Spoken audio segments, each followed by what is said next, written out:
Help you folks? Name's Randolph. I'm the manager. We're looking for Rose. Works as a waitress down at the diner. Rose, sure. Nice girl. Who wants to know? I'm Alan Wake. The writer, huh? I heard on the radio you were visiting.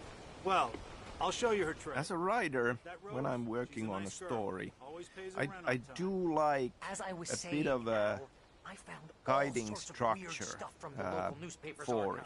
I mean, there are obviously very different story structures out there. You know, your basic three-act structure, hero's journey, and all. And I kind of use some of these as a reminder to myself that whenever I kind of run into a problem in the story, then I glance back at these structures if there is any help to be offered. Now, some of the articles I found about him make him out to be a famous writer, but I ran a bunch of searches, couldn't find a single thing he wrote. Zane was heavily into diving, so much so that the place came to be called Diver's Isle. But the volcano under the lake erupted in 1970, and Zane went down with the island. Yeah, how about that? It was there in the morning, as if it had fallen from the sky. But it would take a tornado to lift something like that. We're damn lucky it didn't crush any of the trailers. Come on, mister. I'll take you to Rose's trailer.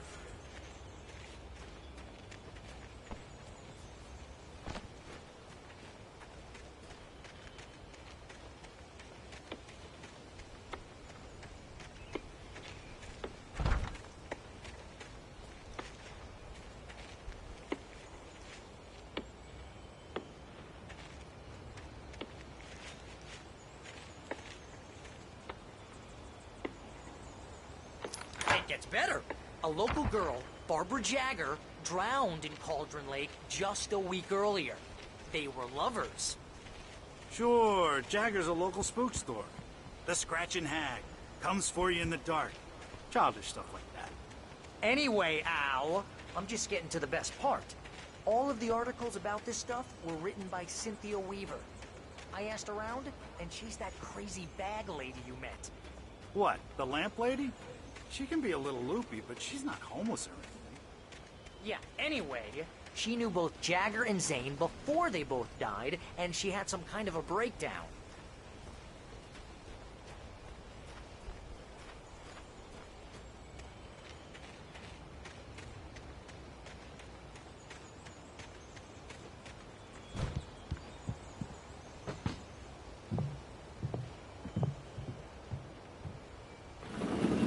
Welcome to...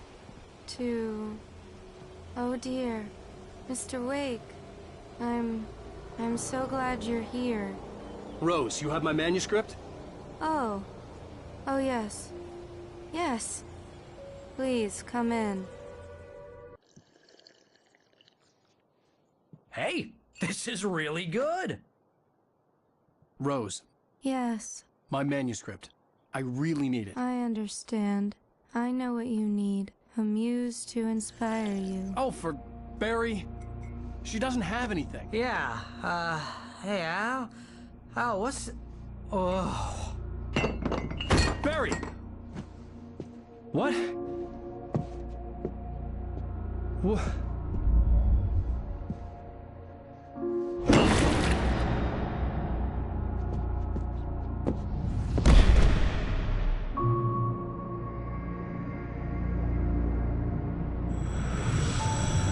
It's coming for you, hiding in my barber's skin. I'm too weak to stop it. You must turn the lights on. I promised I'd come visit you and your lovely wife. You must finish what you started. I insist. You must turn the lights on. Turn the light on. Back to work, boy.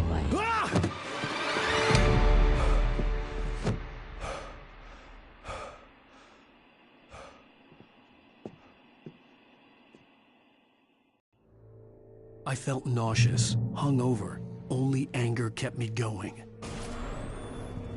I can't tell reality from dream anymore, but it seems I have an imaginary editor to help me. She's an old woman in a funeral dress. I call her Barbara Jagger. She's very strict. I'm writing faster and faster. My manuscript is being heavily revised. The edits are getting very aggressive, and each day there's less of me and more of her. I hate it, but I know she's right. She promises me I can save Alice this way. She knows more of this than I do. About the complex incantation I'm attempting. About this place. She's worked with another writer under similar circumstances, Thomas Zane. The genre of the story seems to be shifting. It's turning into a horror story. I'm getting close. I can feel it.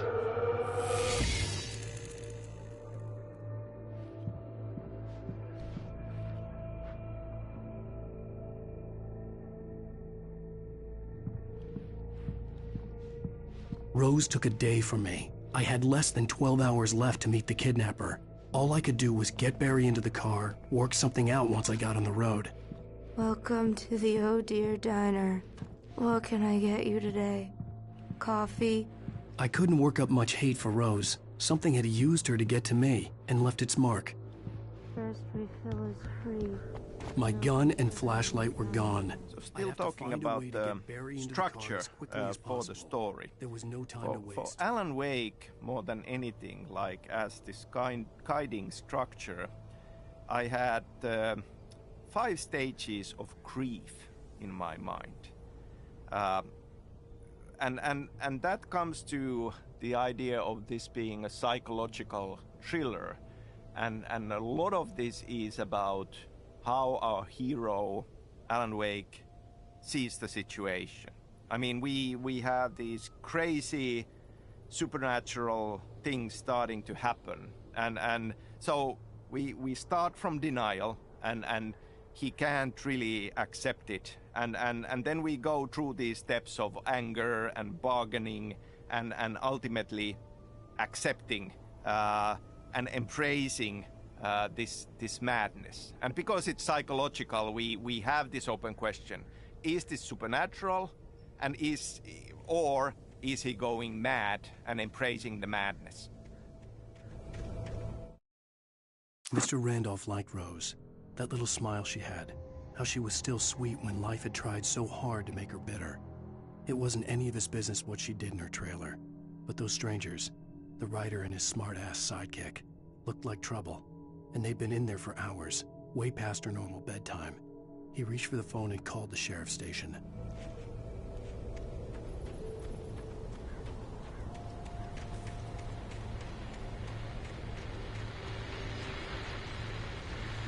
I just stepped outside to catch a breath of fresh air. Let me tell you, the weather's getting heavy. Nights like this make me especially glad I'm here talking to you and not home in bed. Once the weather takes a turn like this, I can't sleep at all. It's all tangled bed sheets and dark thoughts, punctuated by the occasional plunge into nightmare. Is it just me? Well, perhaps it is. But I hope I can make the night a little bit easier to get through. Caller, you're on KBF FM. Hey, hi, it's Walt Snyder. What's on your mind, Walt? Well, I ain't the way you are, but, well, I can't sleep either, you know? I just been staring out the window here, trying to make sense of it all, but, I ain't been thinking either, you know? I just... Well, you sound like a man with a problem, Walt.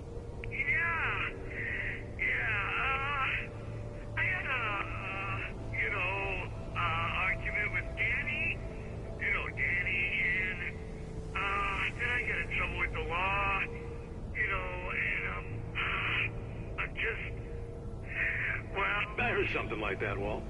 Yeah, well, you know, he's, Danny's my best friend, and, they let me out on bail today. And now I'm just alone here at the window, you know, waiting. Man, and there's something in the air tonight, man. I was just outside looking up at the sky above our broadcast tower thinking the same thing. What are you waiting for, Walt? I don't know. Something's gonna happen. I think I better go. Well, Walt, maybe... No, thanks, Pat. Well, good luck to you, Walt. Hang in there. Let's take a little break, folks. This weather's really something else, huh? How can I be sure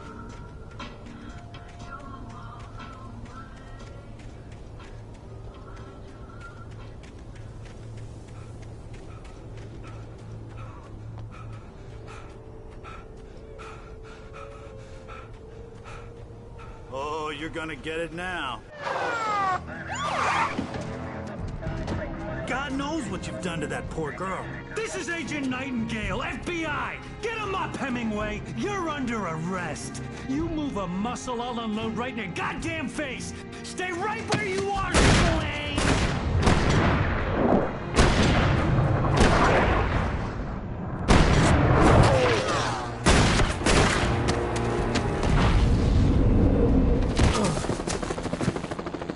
What are?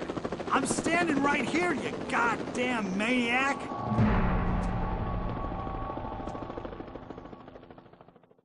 I hated to leave Barry behind, but there was no way I'd miss my appointment with the kidnapper. Give it up, Mr. Wake! Come on! Take it easy!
For decades, the darkness that wore Barbara Jagger's skin slept fitfully in the dark place that was its home and prison. It was hungry and in pain. It dreamed of its nights of glory when the poet's writing had called it from the depths and given it a brief, terrible taste of power and freedom. The rock stars had stirred it from the deep sleep the poet had sunk it back to in the end. When it sensed the writer on the ferry, it opened its eyes.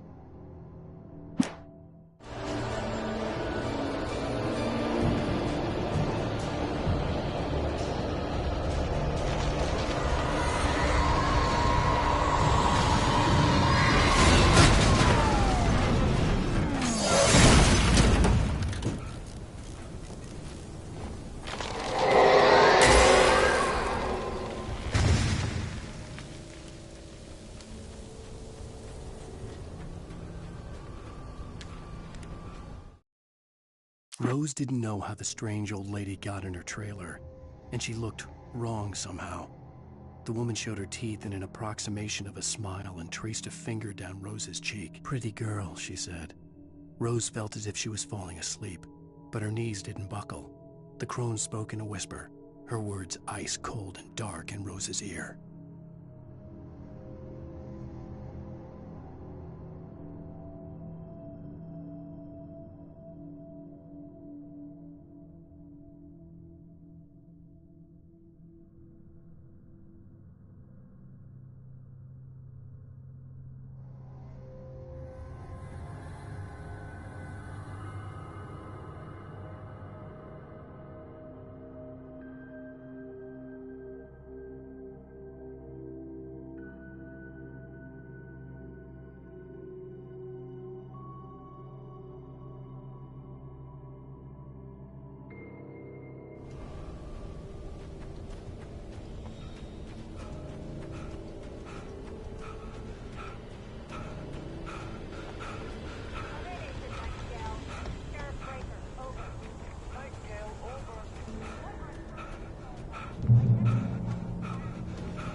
This horror was everywhere I went, circling me. The cops didn't stand a chance. They were after a writer, not a monster.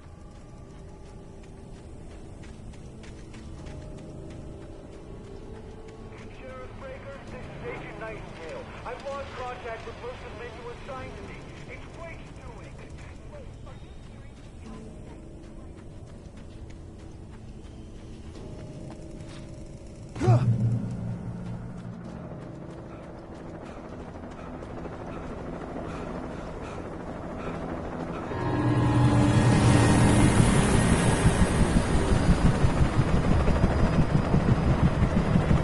You on the ground. Hold it right there. There's nowhere to run.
This is James. Mulligan, Thornton, come in. Over.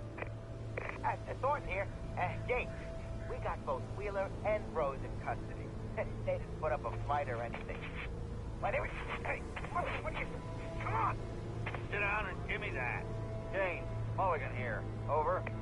Go ahead, Mulligan. Over. We got Wheeler and Rose here. Wheeler's drunk or hopped up on something. Speaking of which, that Fed had a pretty distinctive whiff of Oda Scotch about him, if you know what I mean. Over. I don't have anything on that, Deputy Mulligan. Over. Well, whatever. Anyway, Rose is just being plain weird here. You better get Doc in to take a look at both. Over. Gotcha. You better get them here quickly. The, Fed's gonna want to interview Wheeler. Over. Oh, yeah, I'll bet it does. Looks like they have a lot in common. Mulligan out.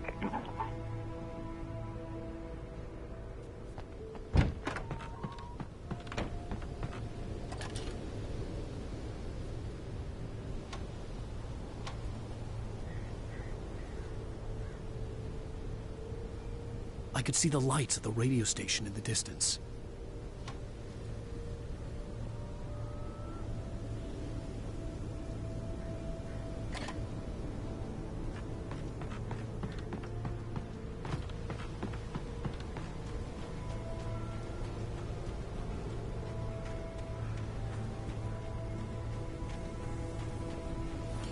I imagined that the broadcast tower in the distance was part of the local radio station. Maine seemed like a decent guy. Perhaps he could give me directions to the coal mine.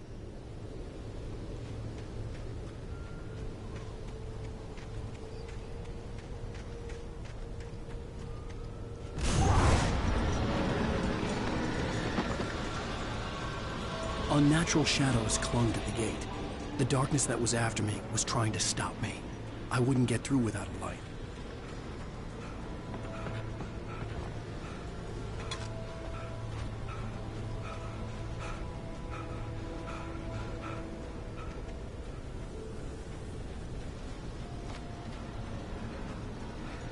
There was no power to the searchlight.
It took me a moment to recognize. So Alan Wake is a psychological thriller, and we are on this journey into Alan Wake's mind. And if we think about psycho thrillers, you know, there is always that question on, is this true? Is this really happening? Or is this part of the madness? And if it's madness, is nothing true?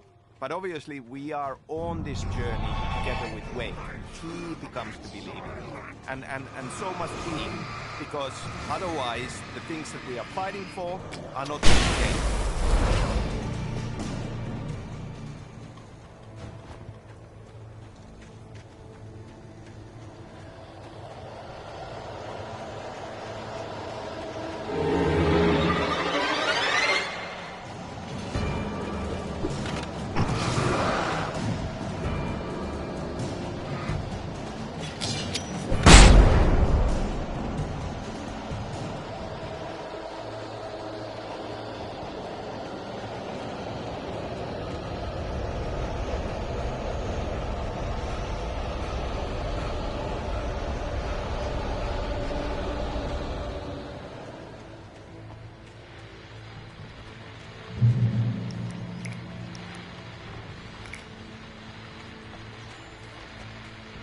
And here's another call. You're on KBFFM with Pat Maine. It's Milt Peabody, Pat. What's on your mind, Milt? Well, I live near the trailer park, Pat, and there's a big ruckus going on over there. Well, that's just up the road from me, too. What's going on, do you know? I don't know, but there's a bunch of police cars there, lots of sirens, a helicopter buzzing around, and I think I heard some gunshots. Gunshots? Yes, sir, like from a pistol. So can you find out what's going on? Because it's just next door and they're popping off guns there. They're still shooting? No, it was maybe 10, 15 minutes ago. It sounds serious, Pat. I'm telling you, it don't sound like no party. I'm certainly going to give the station a call, Milt. Okay. You'll hear it here as soon as I hear from them. Okay, thanks.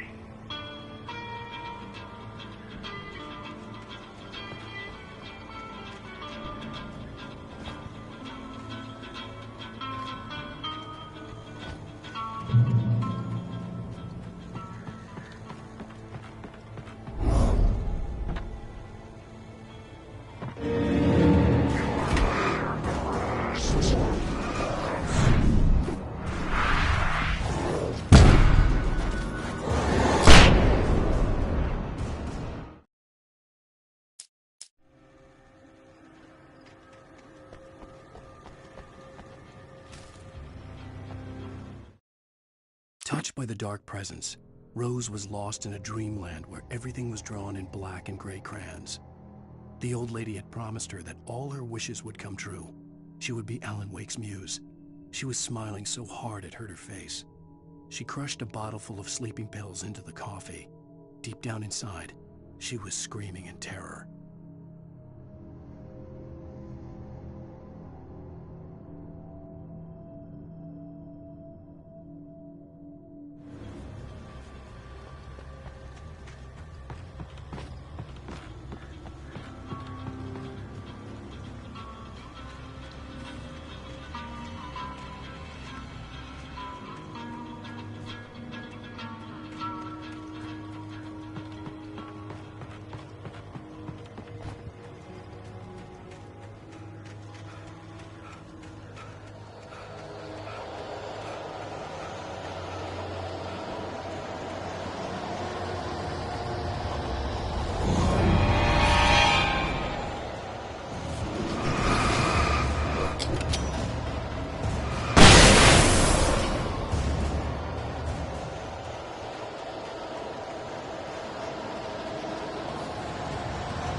I hope Maine could the lend big me a theme, car to get to the obviously, coal mine. in this thriller is fiction coming true.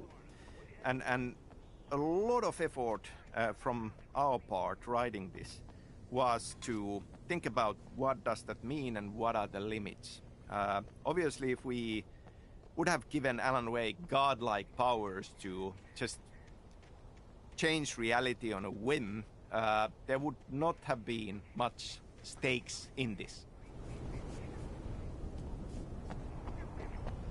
Well, thank you very much for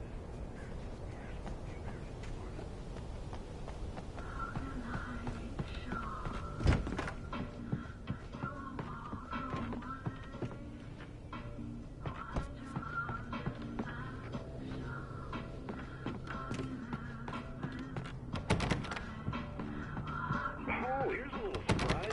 The famous writer Alan Wake just walked in. Folks, I'm going to see if I can talk him into an interview. Come on in, Mr. Wake. Oh, I'm so glad you could find the time to do this, Mr. Wake. Nowhere to run now, Dan Brown. You back away from me. Don't hurt. Whoa. Everyone calm down. Put the gun down. We're all friends here, right? Cool your jets, Nightingale. We got him. What the hell's the matter with you? There's a civilian in there.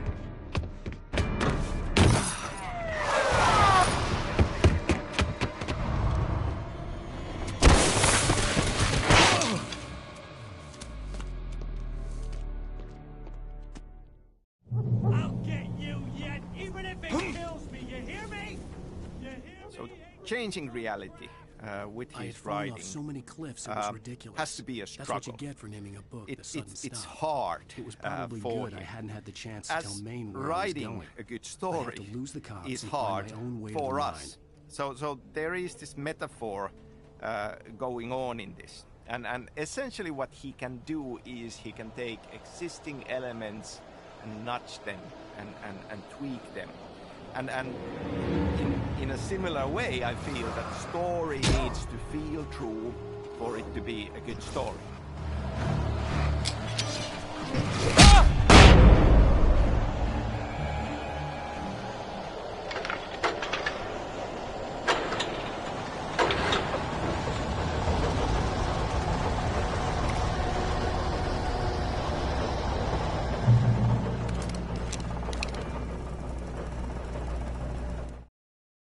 Nightingale stared through the broken studio window into the dark woods.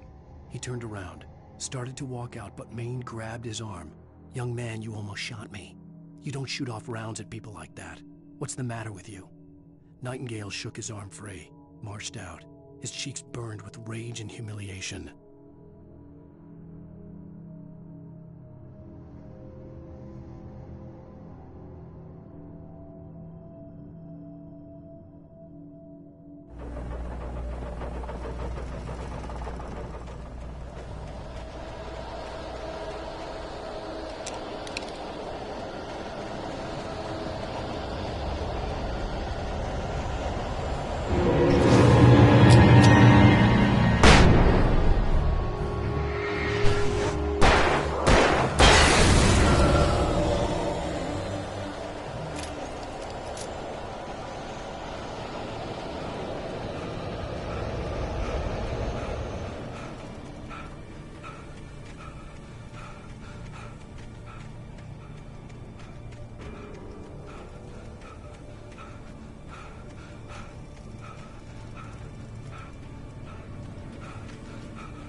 Danny had stepped out, but what stumbled back in was something else. Something alien.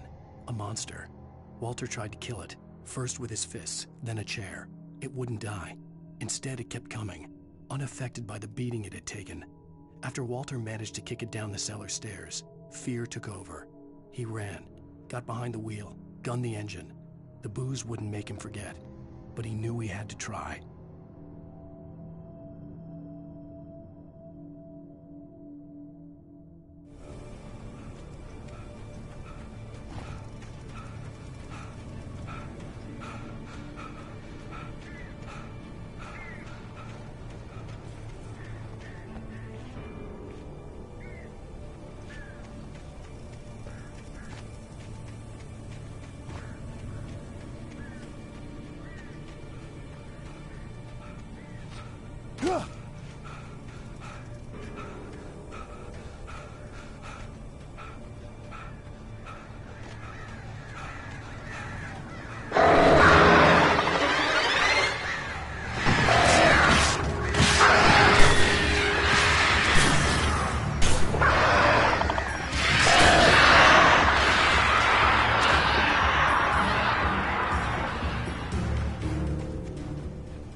No sensible reason for the power company work lights to be here.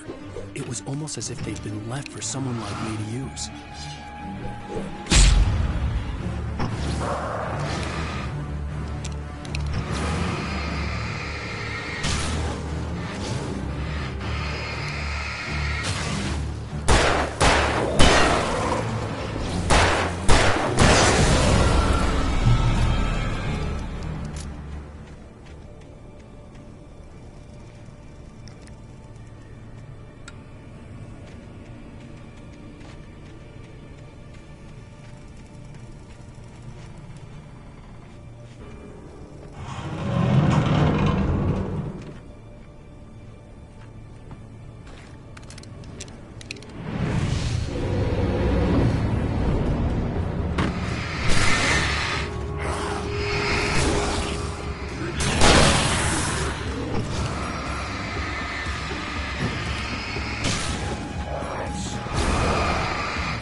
face.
The bulldozer's engine roared to life. Mud and rocks flew as it fought for traction.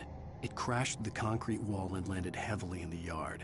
If it were an animal, it would have shaken its head after the impact, fixed its eyes on me, and charged. Of course, it had no head, nor eyes. Shadows crawled on its form, twisting it into a monster. Then, it came for me.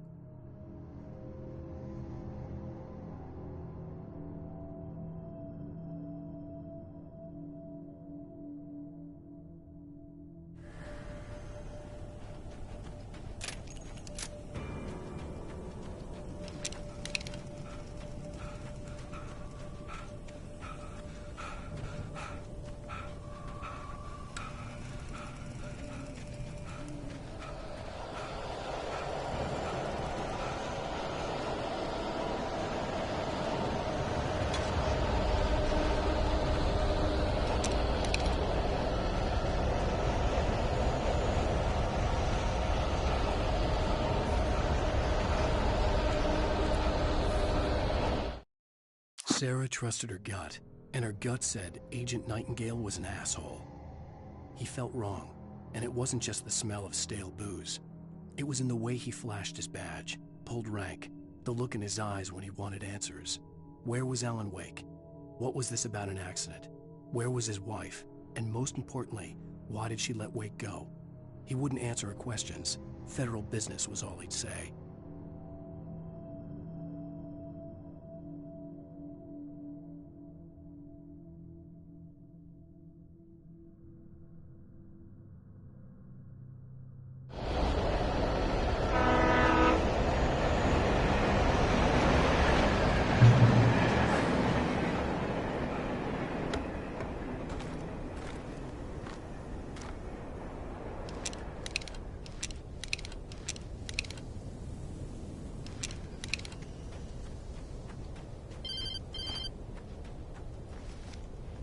Hello?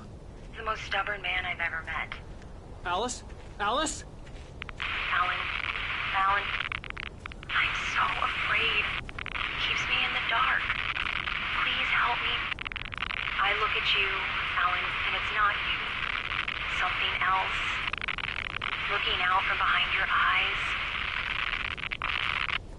Alice, I'm here. I'm so alone here. It's all gonna go to hell. You need to be careful. Cooperate. The connection had been terrible, but that wasn't the only thing that hadn't been right with the call. She sounded wrong somehow. The pipe wrenched itself loose from the bridge's steel framework. Wrapped in darkness, it floated in midair, twitching. For a moment, I didn't understand what I was looking at. The heavy object lurched at me with impossible force. I threw myself out of the way, but just barely. When I turned my flashlight on it, it shook in a dark rage before it flew at me again. But she had called me.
I could see a railway bridge up ahead, and a warehouse of some sort on the opposite in the game, shore. through these in-game television inserts, we learn about Alan Wake's writing process. How he was trapped in the study of Bertlet Capin and how he wrote the manuscript.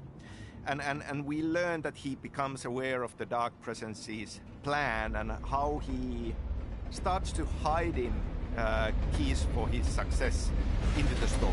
I mean, hiding his truth and his escape, his ultimate victory into the story. And there is an interesting metaphor there about writing process in general.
I slammed the door shut right in his smug face.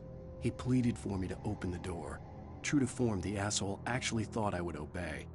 I had no sympathy left, no guilt either, not for him. I took a moment to savor the scream. I bet I had a smile on my face. It was all that I had time for. The dark presence was inside the lodge with me.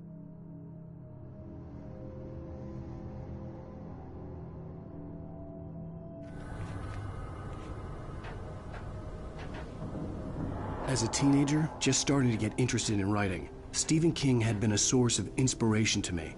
I thought about all the inanimate objects that had come to life in his books. No one is safe in a good horror story. Certainly not the protagonist. That's what makes them fun. This was anything but. The darkness could possess anything, and it was getting closer.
Alan Wake hiding keys for his escape and his success into the manuscript story is a metaphor, or the writer who is writing story for entertainment with many needs coming in.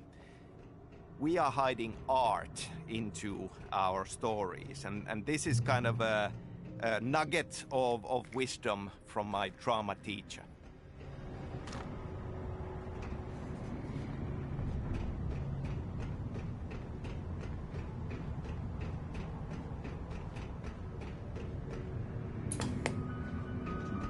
We take the facts of our existence for granted, unaware that they are merely a thin veneer of desperate self-delusion, covering the vast cosmos of madness and horror.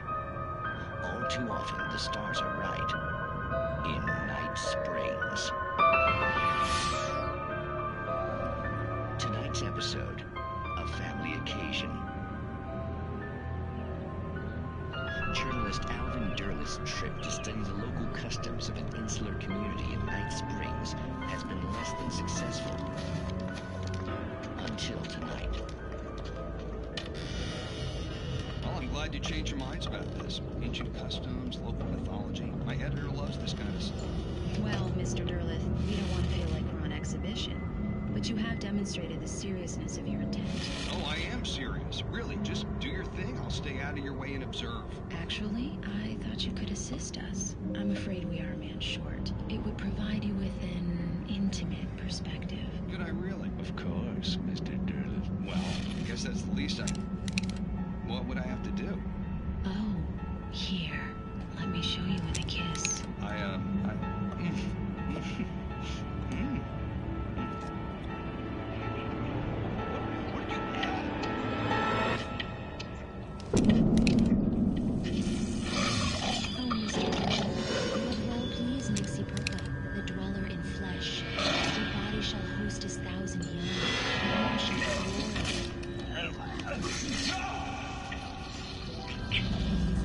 Shh, darling. Be calm. Shh. Alvin Derleth learned a harsh lesson. If you go looking for mythology, it may come looking for you. And such quests always bear fruit. Night Springs.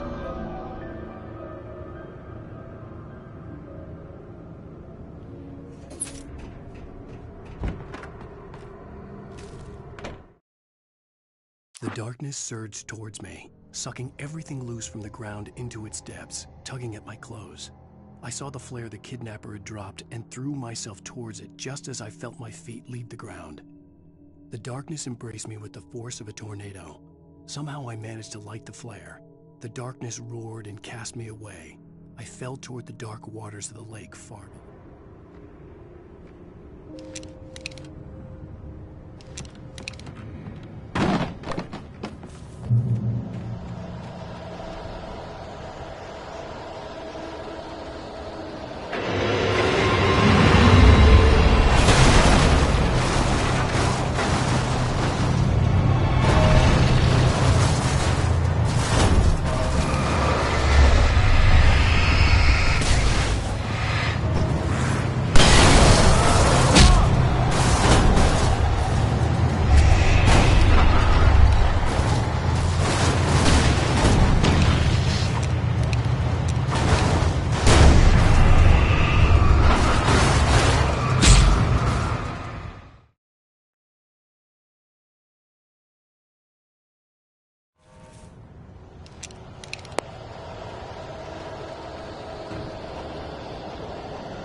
never been this glad to see the sunrise. I had a couple of hours to get to the coal mine.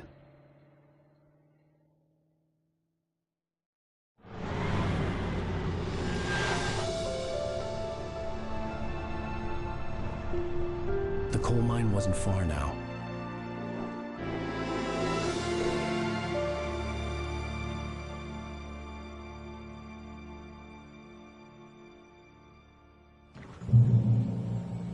Today, I would meet the kidnapper, and he would give me Alice. I wouldn't give him any other choice.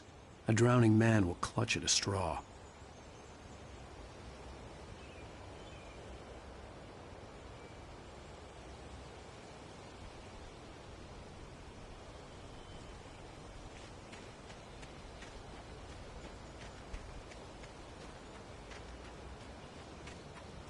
So I've been asked a few times, like, how much is Alan Wake, Sam Lake as a writer?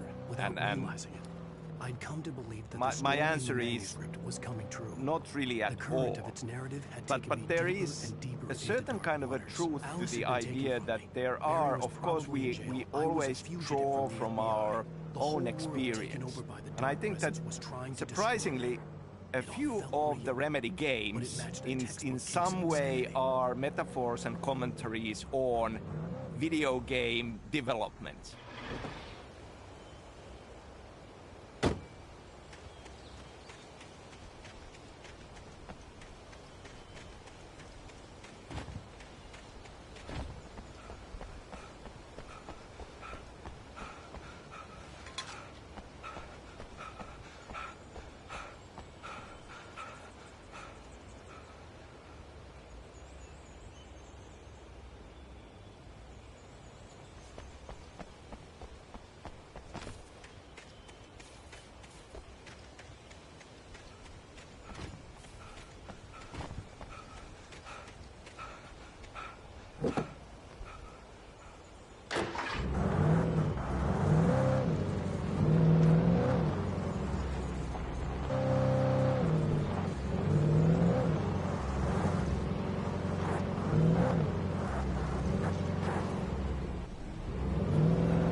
This is Pat Main, and you're listening to KBF-FM. Folks, I want to apologize for kind of abandoning you to that looping music track last night, but I was detained.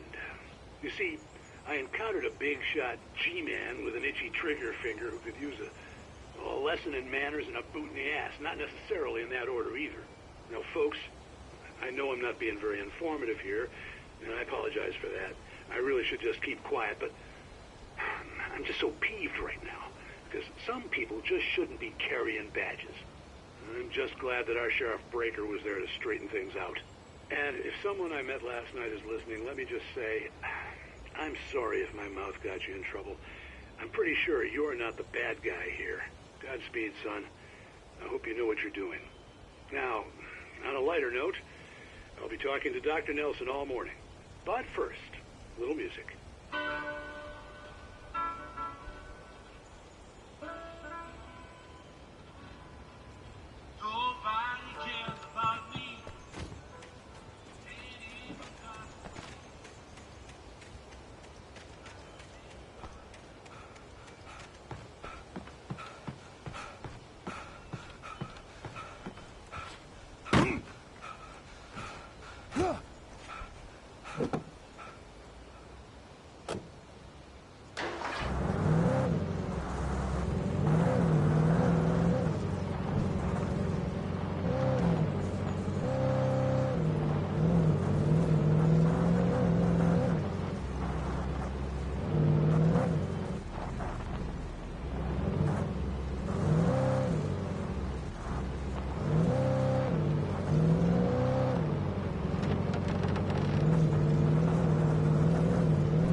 welcome back to KBF FM.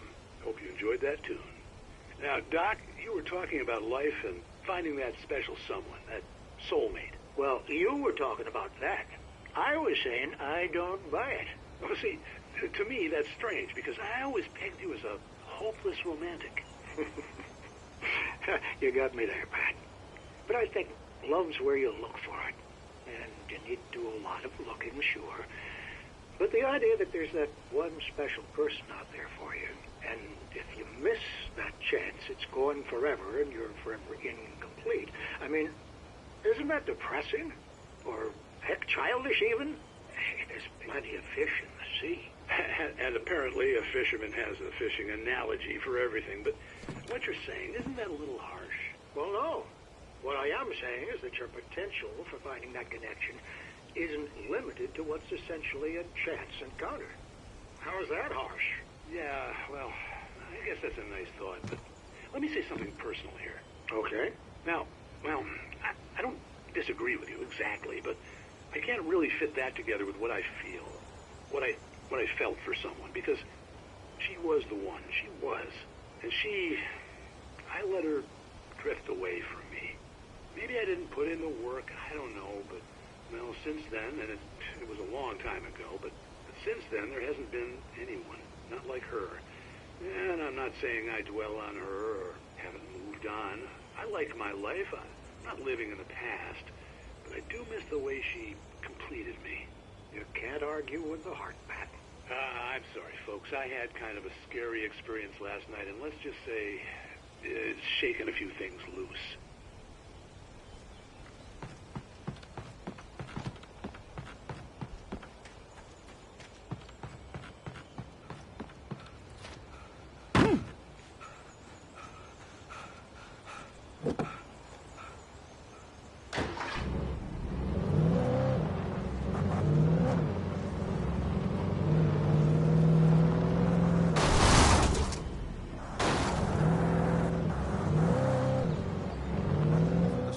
In our games as a metaphor of making video games.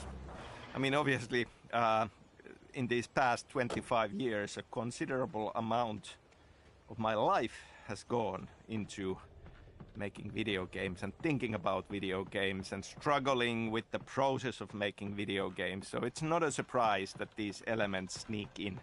Alan Wake in particular is a lot about the process of writing a story and struggling with writing a story. I mean, obviously we see glimpses of him struggling with it and thinking about it. So it's one of the reasons why this game is so close to my heart. Because as a writer and thinking about these things and then being able to use them as elements in the story felt exciting and felt interesting to me as a writer.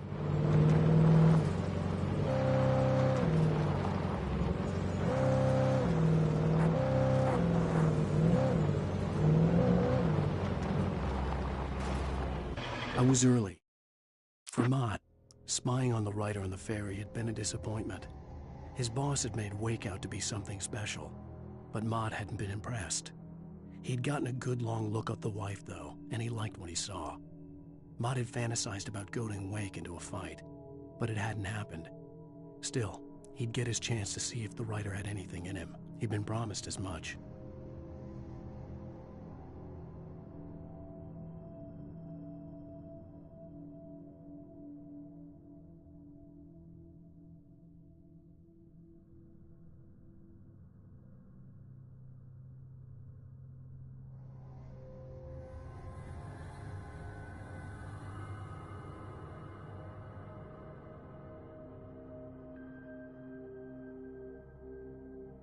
I was supposed to meet the kidnapper at noon in the main building. The coal mine was quiet. It was a museum now.